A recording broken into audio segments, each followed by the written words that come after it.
فيلمنا النهارده بيبدأ مع مادي، مؤلفة كتب ناجحة جدا، فقدت قدرتها على الكلام والسمع وهي عندها 13 سنة، وكانت قاعدة لوحدها في بيت في وسط الغابة عشان تتفرغ لكتابها الجديد. وبنكتشف ان صاحبتها وجارتها سارة هي اللي بتكتب لها واللي بتعدي عليها كمان شوية، ومادي بتكون واقفة تجهز الاكل لحد ما صاحبتها تجيلها. وصاحبتها سارة بتقول لها انها حبت كتابها الاخير قوي، وبتنسى مادي الاكل في الفرن واثناء ما هم بيكلموا، وبتحرق مادي الاكل وبيشتغل الانذار في البيت، وبتجري مادي بسرعة عشان تفصل جهاز الانذار. وبعد شوية بتسيبها سارة وترجع بيتها، ومادي بتقعد تكمل شغلها لحد ما بيجي الليل عليها، وبتحاول تكمل كتابها لكن ذهنها بيكون مشتت بسبب صديقها كراغ واللي بيتصل بيها لكن ما بتردش عليه، وبتقوم تنظف المطبخ بتاعها اللي بيطل على الغابه. وفي الوقت اللي مادي بتنظف فيه بتجيلها ساره من ورا وهي بتصرخ وبتعيط وبتترجاها انها تفتح لها الباب، لكن مادي بتكون مديالها ظهرها وما بتسمعهاش للاسف. وبتفضل ساره تصرخ لحد ما بنلاقي سهم بيرشق في ظهرها، وبعدها بيجي شخص مقنع وبيقتلها على باب مطبخ مادي، وبيفضل يطعن فيها لحد ما بتموت. وبيخبط الشخص المقنع على باب المطبخ بتاع مادي لكنها مش بتبص له ولا كانه موجود، وبيفهم انها مش سامعه اي حاجه. وبياخد ساره من قدام بيت مادي وبيختفي، وبيفضل كريك صاحب مادي يتصل بيها وهي بتنسى موبايلها في المطبخ وبتمشي عشان تكمل كتابها.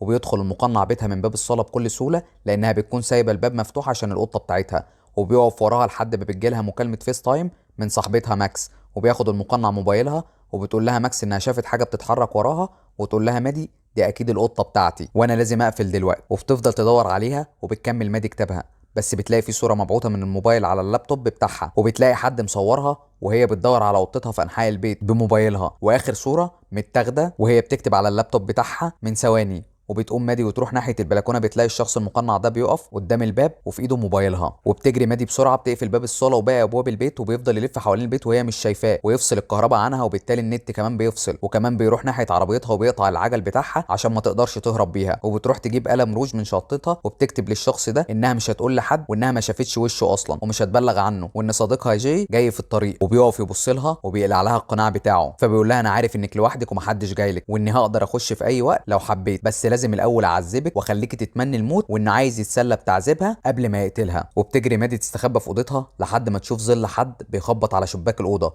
ودي بتكون جثه ساره صاحبتها، وبيمسكها القاتل عشان يرعبها بيها. وبتهرب مادي من قبضته وتفضل تعيط وتفكر ازاي انها تاخد تليفون صاحبتها، فبتشغل انذار العربيه عشان تجذب انتباه القاتل وتروح على جثه ساره المرميه تحت شباكها، وتدور على موبايلها قبل ما القاتل يرجع، لكنه بيجري عليها وبيلحقها قبل ما تقفل شباك الاوضه. وبتمسك الشاكوش بتاعها اللي جنبها وبتضربه في دراعه، وتقفل شباك اوضتها بسرعه وتفضل تراقب تحركات القاتل لحد ما يبعد عنها، وتتسحب بره البيت عشان تهرب للغابه وتستخبى تحت السلم. وبعدها تجري ناحيه الغابه لكنه بيوجه ناحيتها سهم بيجي في الشجره اللي جنبها، وتقرر ترجع وتستخبى في بيتها قبل ما يمسكها. وبتطلع الدور التاني وتخرج من البيت وتشغل كشاف وترميه بعيد في الغابه عشان تشتت انتباهه، وتحاول انها تنزل من على الروف لكنه بياخد باله وبيضربها بسهم في رجليها. وبتقدر انها تاخد منه النشاب اللي بيحط فيه الاسهم، وبتجري تدخل بيتها وتقفل عليها قبل ما يقدر يدخل لها، وتحاول انها تعالج الاصابه بتاعتها. وبتشوف علامات على النشاب انه قتل 11 شخص قبلها. واثناء ما هي بتعالج اصابتها بيكون جون صديق ساره جه وبيخبط على باب بيتها، وطبعا ما بتكونش سامعاه، فبيجري القاتل ناحيته وبيتعامل معاه كانه شرطي وانه جاله بلاغ من حد هنا. وبيكون القاتل اغلبيه الوقت موجه كشاف نور في وش جون عشان ما ياخدش باله مين اللي بيبص له. وبيقول له القاتل ان في حد هجم عليه اول ما وصل هنا وخد المسدس بتاعه والشاره، لكن مجرد ما جون بيشك فيه بيلاقي مادي بتخبط على الازاز بتاعه، واول ما جون بيبص لها المجرم بيطعنه بالسكينه في رقبته، لكن جون بيستخدم اخر طاقته عشان يدي مادي فرصه انها تهرب. وبتجري مادي للباب الخلفي عشان تهرب، لكنها عارفه انها لو حاولت تهرب بالاصابه اللي في رجلها دي هتكون فريسه سهله للقاتل وهو هيجري وراها وهيلحقها، فبتقرر انها تفضل في بيتها وتقاوم. وبيموت جون وبيشوف القاتل القطه بتاعت مادي، وقبل ما يقتلها بتكون صوابت عليه النشاب والسهم وبتدخل بيتها جري، لكن السهم التاني بيقع منها على عتبه الباب وبتمد ايديها عشان تاخده قبل ما يلحقها، فبيقفل القاتل الباب على ايديها ويدهسها برجله، وبعد كده بيسمح لها انها تسحب الباب وتقفل الباب عشان يكمل تسليه بيها. وبتفضل تصرخ قدامه من شده الوجع لحد ما بتقدر تجمع قوتها مره تانيه، وبتكتب له على الازاز بدمها انه جبان عشان مش قادر